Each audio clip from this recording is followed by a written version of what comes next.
কি আজকেও আসতে দেরি হবে? হ্যাঁ গো, আজকেও আসতে দেরি হবে, অফিসে প্রচুর চাপ।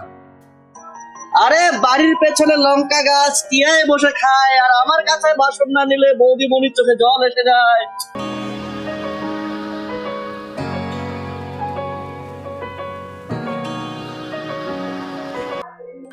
বাহ, আজ আমি বলার আগে খাবার রেডি হয়ে গেছে।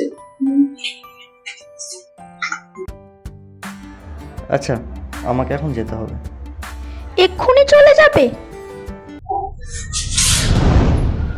তোর এত বড় সাহস, তুই তোর বৌদির নামে মিথ্যা কথা বলছিস? তুমি আমার কথা মিলিয়ে দেখো দাদাবাবু, এটা ছেলে নয়, ওটা মেয়ে।